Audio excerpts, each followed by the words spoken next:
The call came quietly that afternoon, a boy's trembling voice on the line. "Sir, your little girl. She's in the chicken coop." Within moments, Jack Carter, a war veteran, and his loyal dog Rex were already on the road, racing toward home, where his little disabled daughter waited in fear she didn't deserve. When he arrived, the sight before him cut deeper than any wound he had known. Inside that damp wooden coop, Emily sat curled on the straw, clutching a broken basket of eggs, her face pale beneath the dust. And there, the woman he once trusted, stood above her, shouting words so cruel they tore through the air. Every sentence that left her mouth shattered a father's heart. That was the moment Jack learned. Sometimes the hardest battles aren't fought on the front lines, but inside the walls we call home. Stay with us until the end to see how a father's love and a loyal dog's courage brought light back to one broken soul. And if you believe no child should ever face cruelty alone, hit subscribe and help keep these stories of compassion alive. May peace and kindness find you today. Evening drifted softly over Willow Creek, that quiet rural town nestled between cottonwoods and slow amber fields, where life hummed with the rhythm of tractors, crickets, and the occasional bark of a dog echoing across the hills. It was the kind of place where time didn't rush. It just lingered. But for one man standing on his farmhouse porch, time had become both a comfort and a wound. Jack Carter, 42, was a war veteran with the bearing of someone who had learned to stand straight even when his heart could not. His olive-green field jacket hung loosely from broad shoulders, his short brown hair had begun to gray at the temples, and the faint scars on his hands told stories no one asked him to repeat. In his steel-gray eyes lived the memory of a night that had divided his life in two, the night he lost his wife and nearly lost his daughter. A year earlier, a rain-slick highway had stolen everything. The crash took his wife instantly, and his 6-year-old daughter Emily had survived but lost her left leg. In the months that followed, Jack's home had turned into a quiet battlefield, one of patience, pain, and small miracles. Emily had learned to walk again on a prosthetic leg of silver and carbon steel, her determination defying her fragile frame. She was small, with bright blonde hair always escaping its braid, and blue eyes that never stopped searching for light even on gray days. Her gait was uneven, the soft click of her metal foot against the floor a reminder of what she had overcome. Jack used to kneel beside her, steadying her balance, whispering, "You're stronger than you think, kiddo." And somehow she always was. Rex, a 6-year-old German shepherd, had been their silent anchor through it all. With his sable coat glinting under the sun and amber eyes that seemed to understand more than words, Rex became Emily's shadow. He followed her across the yard, matching his pace to hers, letting her steady herself on his back when her crutches slipped. The three of them, father, daughter, and dog, were bound by something deeper than blood, a shared survival, an unspoken vow to keep moving forward, no matter how uneven the road. But that summer, the road demanded Jack again. A letter from the state arrived, an assignment for a 3-month deployment assisting special operations training across the region. Jack hesitated for days, sitting at the kitchen table with the letter folded beside a cold cup of coffee, eyes fixed on the fields beyond the window. He didn't want to leave Emily. Yet duty was a voice he couldn't ignore, one that had shaped him long before he'd become a father. He had remarried 6 months earlier to Linda Hayes, a woman of striking composure in her early 40s, with chestnut hair and an elegance that had once seemed like steadiness. Jack believed she could bring warmth back into the house, perhaps even laughter. He told himself that Emily needed a mother's presence, and that Linda's careful politeness was a sign of quiet strength. Hope, he thought, was worth the risk. On the morning of his departure, Willow Creek was bathed in soft golden light. Jack stood by the truck, his duffel packed, Rex sitting alert at his side. Emily clung to his sleeve, her silver leg glinting faintly in the sun. "Do you really have to go, Daddy?" she asked, her voice trembling. Jack crouched to meet her gaze, his rough hands gently brushing her hair back. "Just for a little while," he said, smiling the way soldiers do before a hard mission. "Be good, okay? Listen to Linda, and when I get back, we'll fix the old swing together." She nodded, eyes glossy but brave. He lifted her chin, kissed her forehead, and whispered, "I'll be home before you know it." Then he turned to Rex. "You ready, partner?" The dog barked once, sharp and clear. Together, man and dog climbed into the truck, the sound of gravel crunching beneath the tires fading down the road until only silence remained. At first, silence was all Linda seemed to bring. The house, once alive with Emily's laughter and Rex's pacing, felt hollow. Linda kept to herself, her polished calm replaced by sighs and long glances at the clock. Her politeness began to dissolve, her smiles thinning into impatience. Emily tried to please her, tidying her toys, keeping quiet during Linda's phone calls, but it never seemed enough. "You should learn not to make a mess," Linda would say sharply, her tone cold as glass. And when Emily's crutches slipped or her metal foot tapped too loudly, the woman's jaw tightened. "You have to be careful, Emily. You can't expect everyone to wait for you all the time."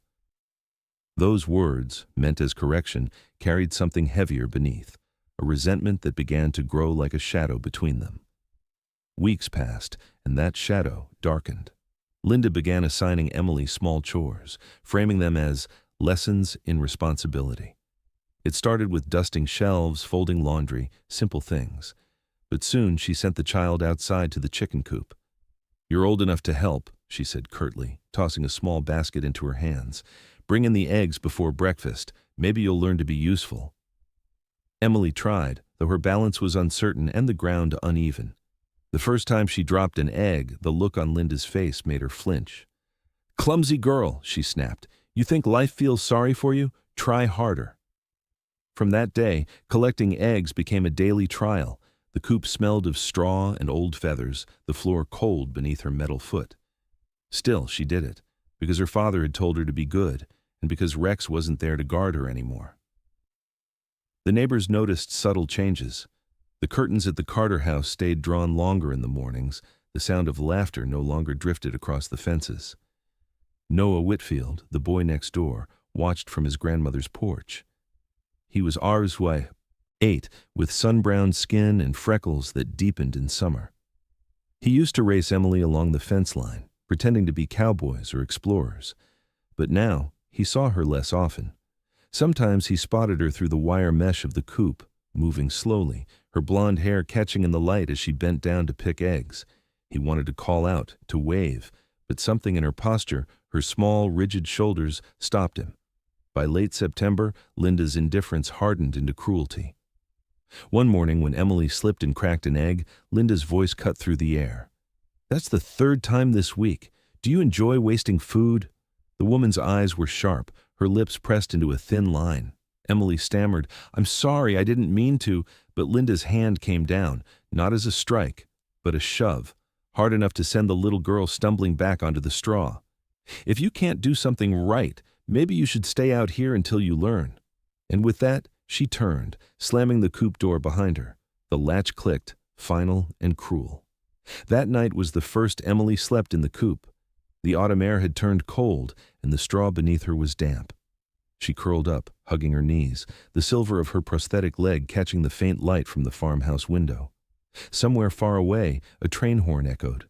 She closed her eyes and whispered into the darkness, "Daddy's coming home soon." It was not hope, it was survival. Days turned into a quiet pattern of fear. Linda would bring her small portions of food, muttering about teaching lessons, her voice always wrapped in self-righteous calm.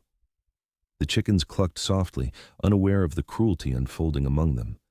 Emily began to talk to them just to fill the silence, naming one after her father, another after Rex. It was the only way to keep the loneliness from swallowing her whole. And across the fence, Noah watched, his heart tight with confusion. He told his grandmother what he'd seen, but she only shook her head. "Don't meddle, Noah. Some families handle pain differently." He nodded, but the unease stayed with him long after the sun went down. As the nights grew colder, frost began to lace the fields of Willow Creek, and the old coop creaked against the wind. Emily would stare at the stars through a small gap in the wood, whispering her father's promise like a prayer. "Be good, and I'll be home before you know it." She had been good, so very good, and yet the nights only grew longer. Somewhere far away, Jack Carter and Rex were still on the road, unaware that home had turned into a place their little girl now feared to sleep. Autumn deepened its hold on Willow Creek, and the wind carried a sharper edge through the cottonwoods. The air had grown thin and brittle, and the evenings arrived earlier each day. The farmhouse by the fence seemed quieter than ever, its windows dim, its yard still except for the faint rustle of straw behind the barn. Across the narrow field, Noah Whitfield stood on his grandmother's porch, one hand gripping the wooden railing as he watched the horizon fade into orange and gray. He had spent most of his life in the company of his grandmother, Mrs. Clara Whitfield, a retired schoolteacher with silver hair pinned neatly beneath a scarf and a spine that still carried the posture of discipline. For the boy, she was both compass and conscience. But lately, his gaze had fixed on the Carter property with a worry he could not explain to her without breaking something fragile inside himself. That afternoon, the wind carried a sound he couldn't ignore. It began as a faint murmur, something between the clucking of hens and the sigh of branches. Then it sharpened. Small, choked sobs carried on the air. Noah froze. From across the fence came a voice so thin it almost vanished between gusts. "I'm sorry. I didn't mean to drop them." The words were small, but their ache was enormous. He stepped closer, his sneakers sinking into the damp earth, and peered through the slats. Inside the coop, Emily was on her knees, her tiny hands shaking as she reached for broken shells scattered across the straw. Her crutches lay tossed aside in the corner. The woman standing above her was shouting, her voice slicing through the air, every word trembling with cruelty. The sight made Noah's stomach twist. He wanted to shout, to run across the yard, but fear kept him still.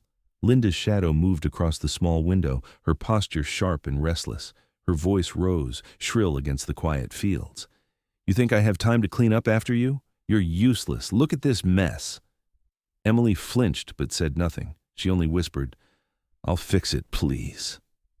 Linda grabbed the child's crutch, jerking it away. "Then fix it with your hands." The sound of eggs crushing underfoot cracked the air.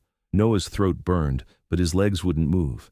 He stood rooted to the fence, trembling, until the shouting faded into muffled sobs and the wind reclaimed the silence. The sky above Willow Creek seemed suddenly too large, the world too cruel for its smallest voices.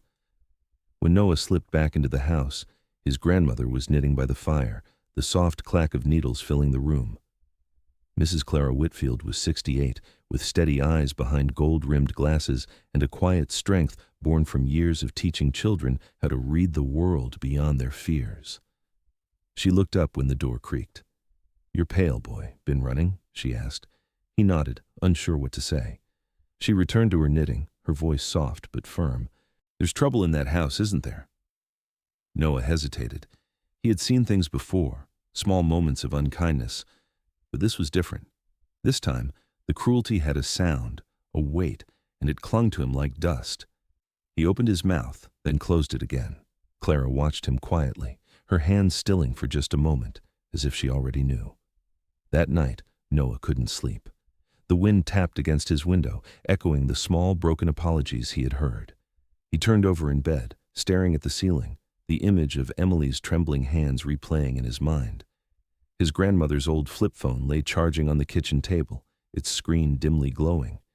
He remembered how she used it to film school concerts, always saying, "Sometimes proof speaks louder than protest." The thought sat heavy in his chest.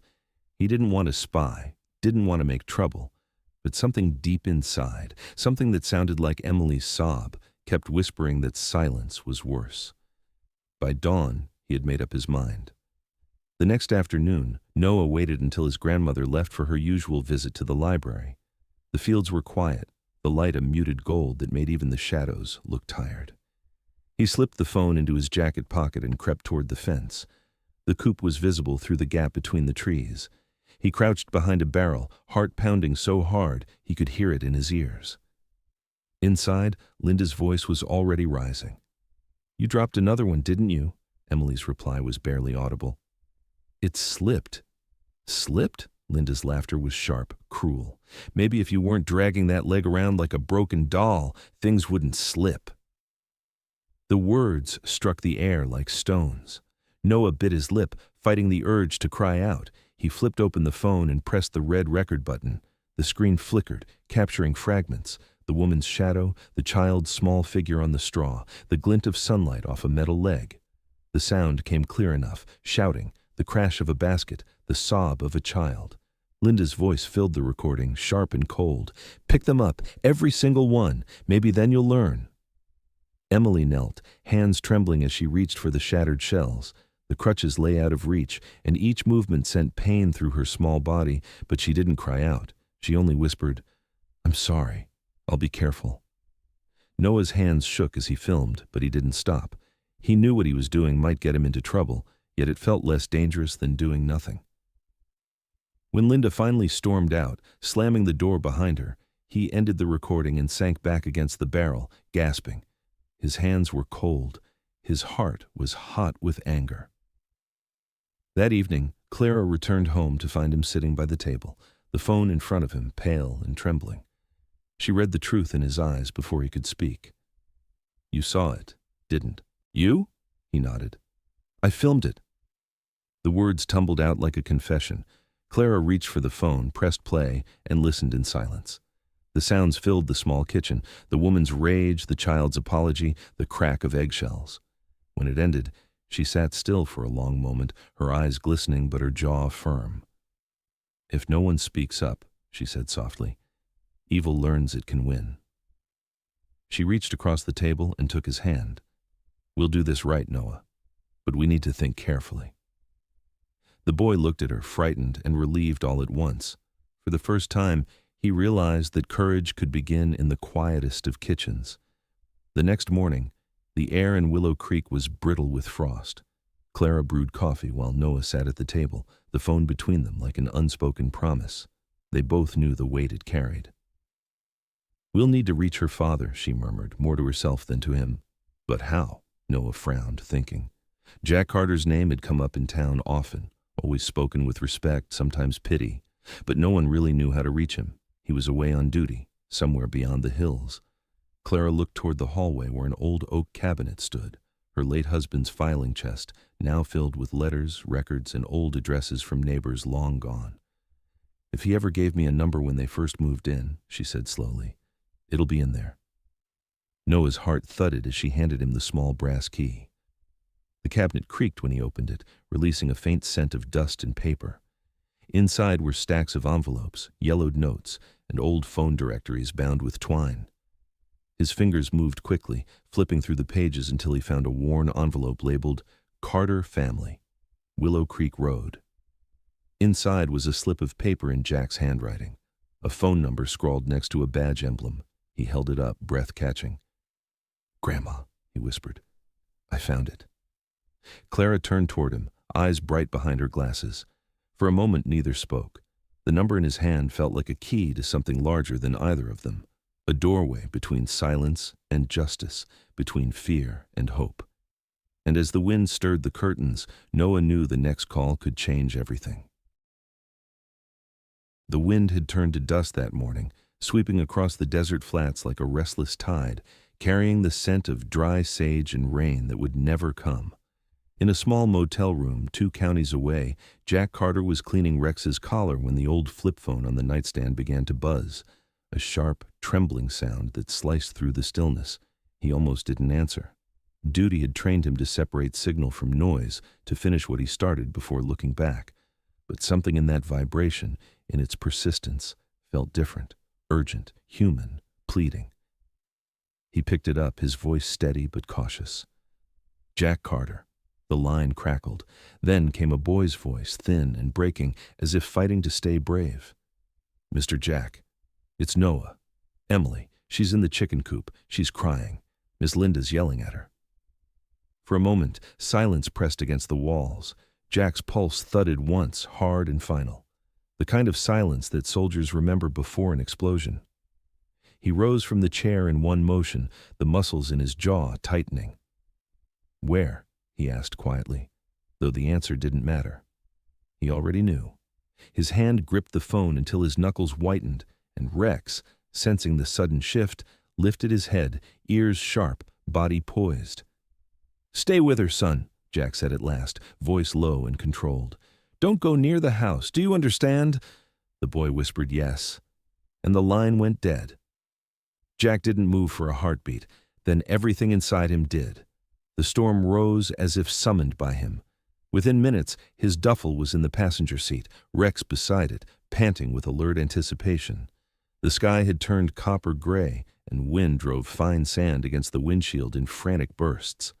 Jack's truck tore down the long, empty highway like a machine possessed. He had seen wars, deserts, cities in ruin, but never had the road home felt so far away.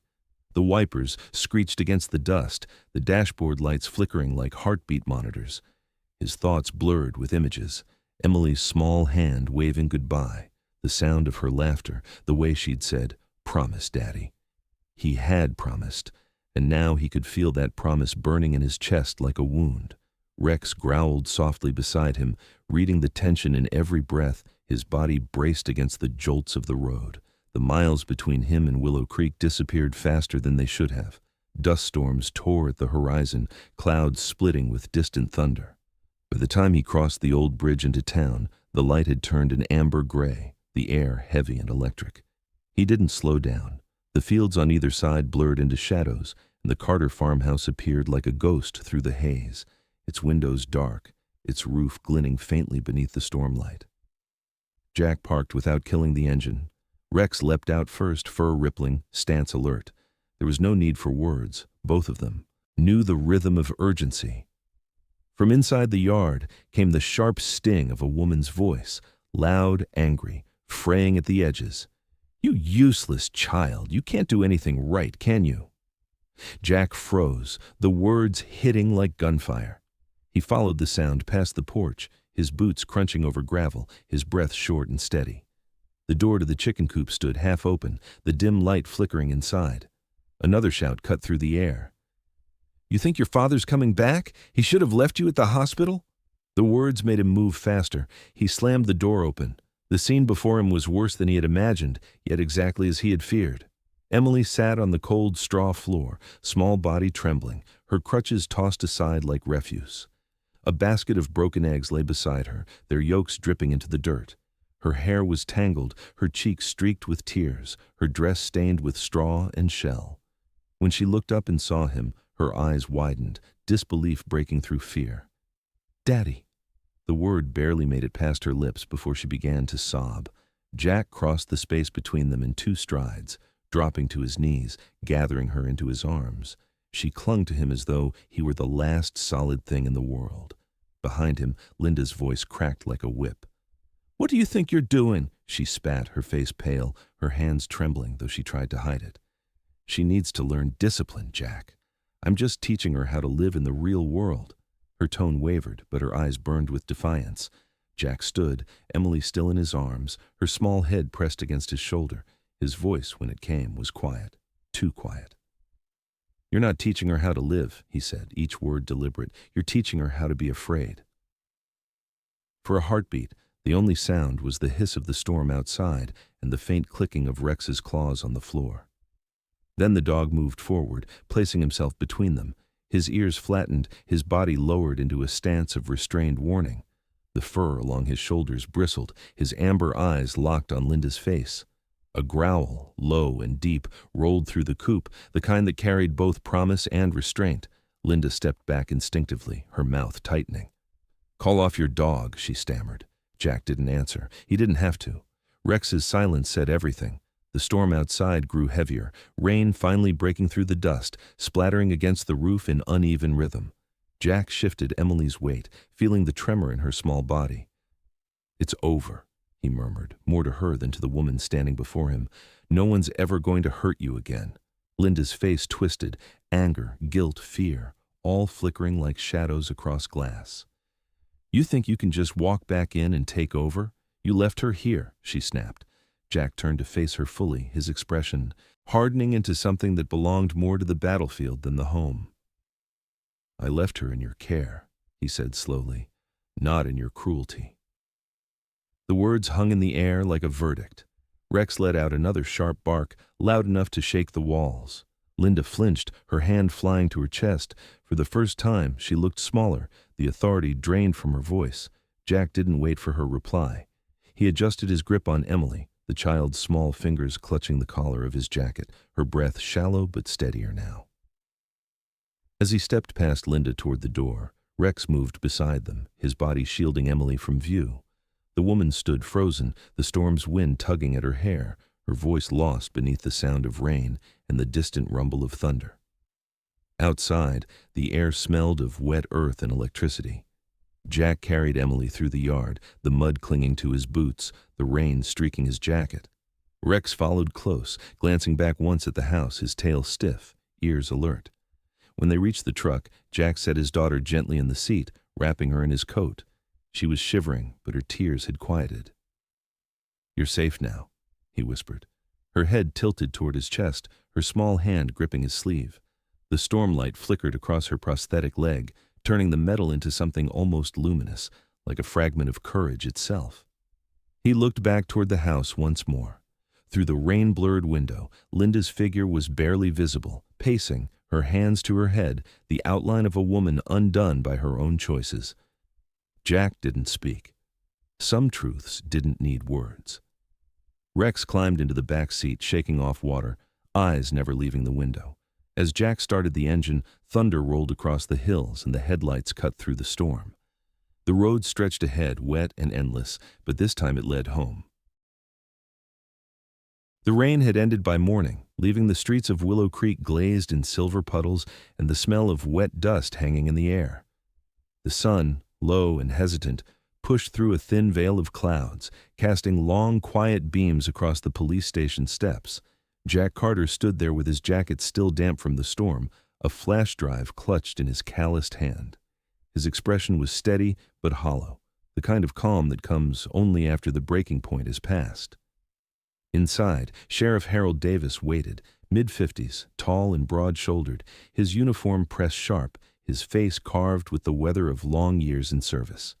A man used to handling violence but never quite numb to it. When Jack stepped forward and placed the drive on the desk, neither spoke for a while. The only sound was the hum of the ceiling fan and the faint tapping of Rex's claws on the tile floor. Davis plugged in the drive, eyes narrowing as the footage played, the sharp voice, the trembling child, the sound of eggs cracking, and the silence afterward. He stopped it halfway, jaw tightening. "That's enough," he said quietly. He looked at Jack, not as an officer to a veteran, but as one father to another. "We'll take it from here." Jack nodded once, his shoulders dropping slightly as if the weight had finally shifted somewhere else. Rex lay down near his boots, his amber eyes fixed on the door, sensing the calm before movement. Within the hour, Davis called in 2 deputies and the county social officer. The machinery of justice began to turn, not with noise but with the steady precision of people who understood that timing was everything. By noon, the town's single courthouse was stirring. Mrs. Clara Whitfield arrived, wearing her thick gray cardigan and clutching a worn leather purse that had seen more parent-teacher meetings than trials. Her face was pale but firm, her eyes holding the quiet conviction of someone who had spent a lifetime teaching right from wrong and had finally decided that silence was no longer a lesson worth keeping. Noah walked beside her, a small figure in a denim jacket too big for his shoulders, his hands stuffed into his pockets to hide their trembling. When they entered the station, Davis rose from his chair, his voice kind. "You two are doing the right thing." Clara simply nodded, her gaze steady. "It's the only thing left to do." The testimony was simple, factual, and devastating. Clara described the sounds she'd heard for weeks, the shouting, the nights when lights stayed on past midnight, the mornings when the little girl never came out to play. Noah spoke quietly, eyes down, describing what he'd seen through the fence, the crutches thrown aside, the broken eggs, the crying. When he mentioned the filming, his voice cracked, but Davis's hand on his shoulder steadied him. "You did brave work, son," the sheriff said. "That video will protect her." The boy nodded, unsure how to respond, his freckles standing out against his pale skin. By late afternoon, the patrol car pulled into the Carter driveway. The air was crisp now, the sun slipping west. Linda stood on the porch when they arrived, confusion twisting into dread as she saw the deputies step out. She tried to mask it with indignation, crossing her arms. "What is this about?" Davis's voice carried the calm authority of experience. Linda Carter, you are under arrest for child abuse and disability discrimination, pending formal charges by the county prosecutor." The words hung heavy but final. She froze as the cuffs clicked, her expression a mix of shock and bitterness. "I was trying to teach her responsibility," she shouted as they guided her down the steps. "You were teaching her fear," Davis replied, "and fear doesn't make children stronger, it breaks them." The patrol car drove off in silence, leaving only the wind through the fields and the faint cry of a lone rooster in the distance. Jack stood near the fence, watching the taillights fade down the dirt road, his jaw tight, his chest hollow. Rex stood beside him, tail low, eyes fixed on the horizon. The storm had passed, but its echoes remained, in the mud, in the air, in the small figure of a girl who had been too quiet for too long. He turned toward the truck where Emily waited, wrapped in a blanket, her face pale and her eyes distant. She flinched slightly at the faint cluck from the barn. The sound that once belonged to ordinary mornings now belonged to memory, and memory hurt. That evening, under the fading sky, the hospital lights of Silver Mesa glowed softly like beacons in the desert. Jack carried Emily through the sliding doors, her small fingers gripping the collar of his coat. The nurses knew who they were before he spoke a word. In towns like Willow Creek, stories traveled faster than wind.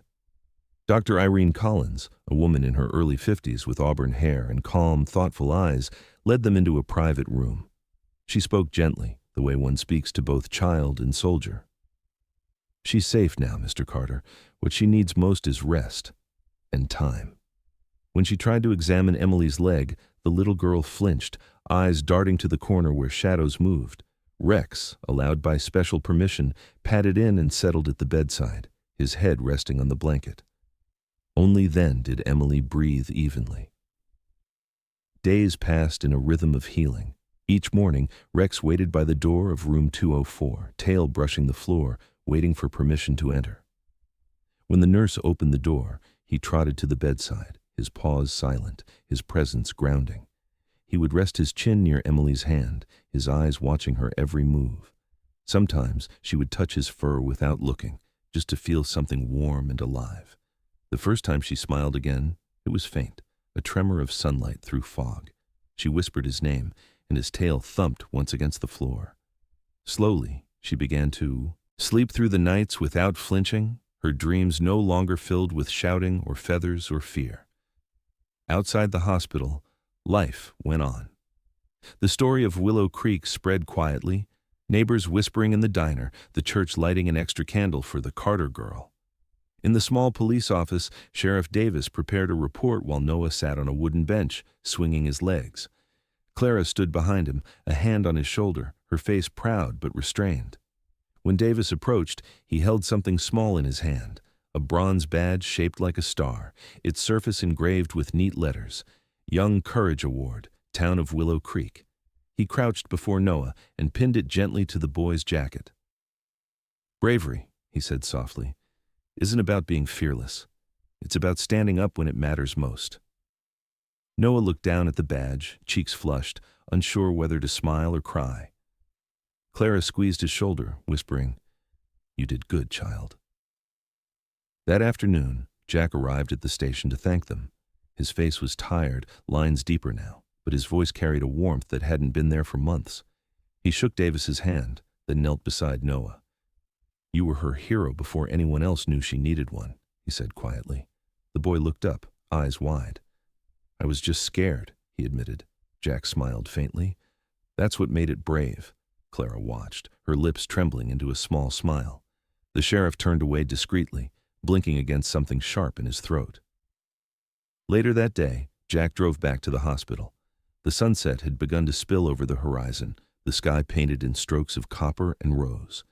In the hospital garden, Noah's badge gleamed faintly in the fading light as he stood with his grandmother, waving goodbye to the departing truck.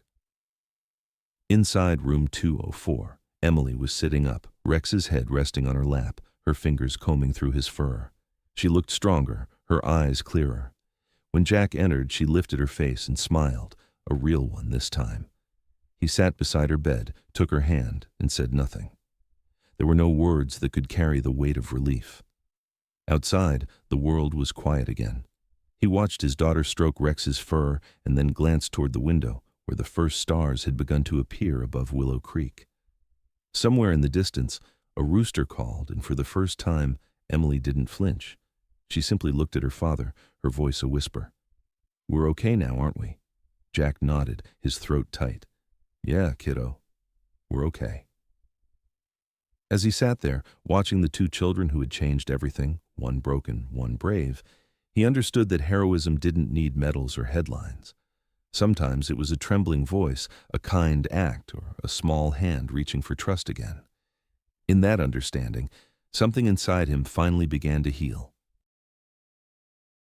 3 weeks later, Willow Creek woke beneath a pale autumn sun.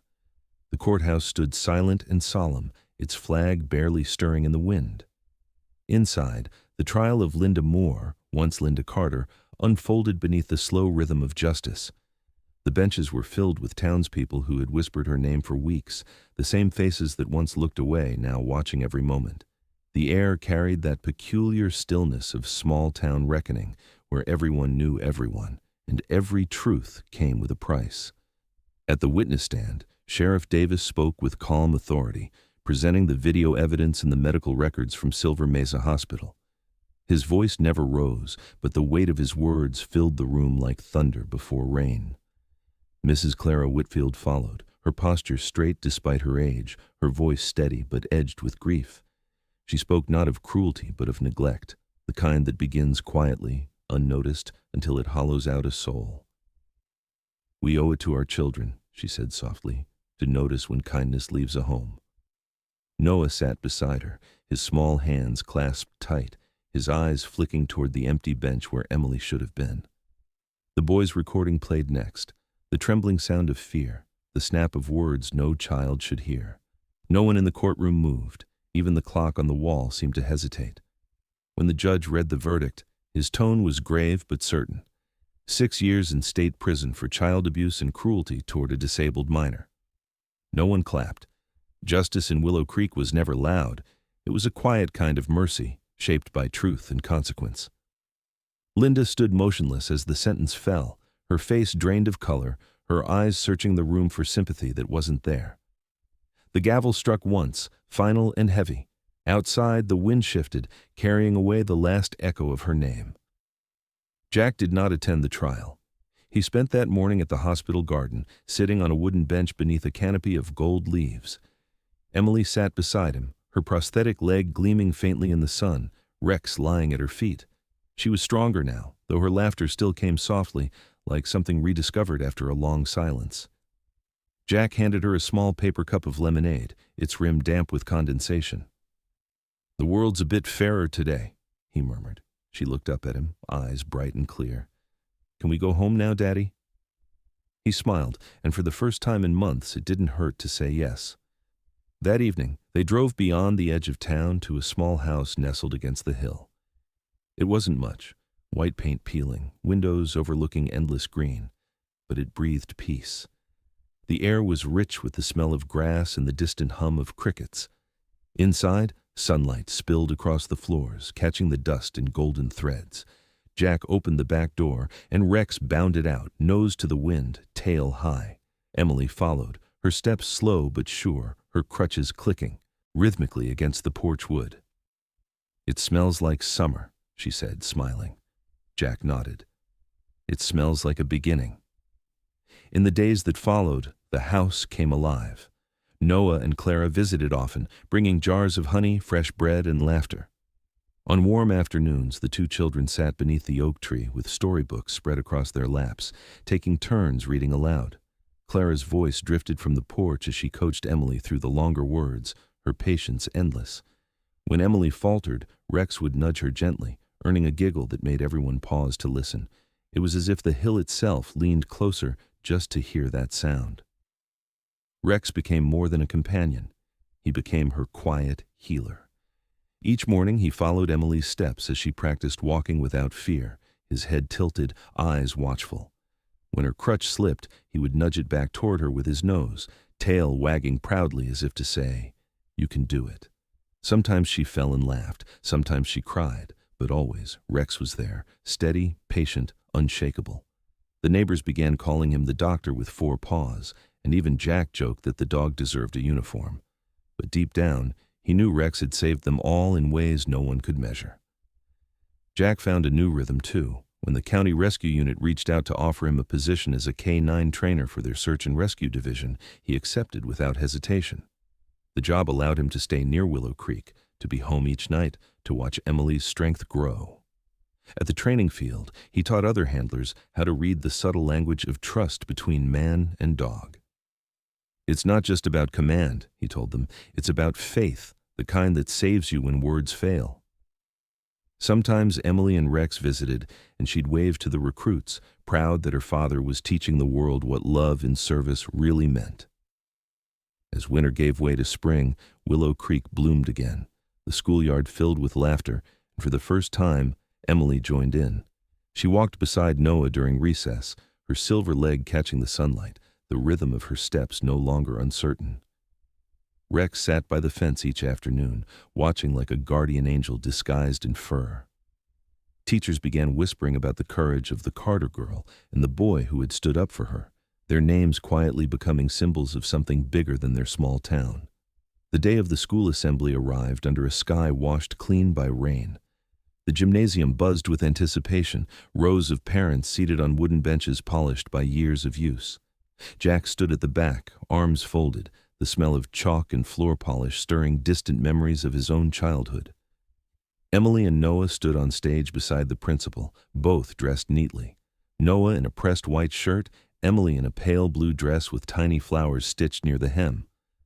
The principal's voice carried warmth as he spoke of courage, born from compassion and the strength of those who do not stay silent.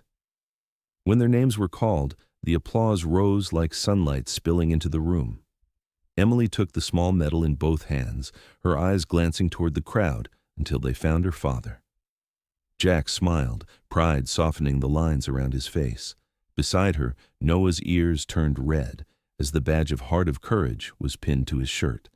The principal said, "Bravery comes in many forms, sometimes in standing up, sometimes in standing beside."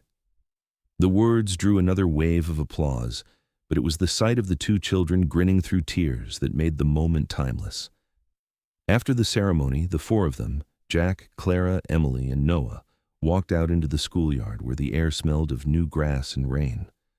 Rex ran circles around them, his bark echoing like laughter. Jack lifted Emily into his arms and spun her once, just enough to hear her squeal with joy. Clara stood watching, her hands clasped over her heart, whispering a quiet prayer of thanks. The world felt steady again, not perfect, but whole. As the sun sank behind the hills, its light poured across the meadow in ribbons of gold. Jack looked down at the two children beside him, one who had carried pain, one who had carried truth, and felt something gentle unfold inside him. Heroes, he thought, didn't always wear uniforms or march into danger. Sometimes they were small hands holding a leash, small voices daring to speak, small hearts learning to forgive. And on that hill above Willow Creek, beneath a sky bright with the promise of tomorrow, every broken thing finally found its way back to light. Sometimes the quietest stories are the ones that stay with us the longest, not because they are loud or grand or filled with victory, but because they remind us that kindness still breathes in ordinary hearts. Somewhere, a child learns to trust again. Somewhere, a father forgives himself. Somewhere, a dog rests beside the bed of someone who needs to believe that love doesn't leave.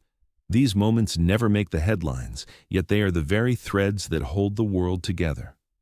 So if this story has touched something in you, take a moment, share what you're feeling in the comments, and let others know that compassion still matters. Subscribe if you wish to keep walking with us through stories of faith and quiet courage. May God bless you and everyone who still believes that even the smallest act of love can change everything.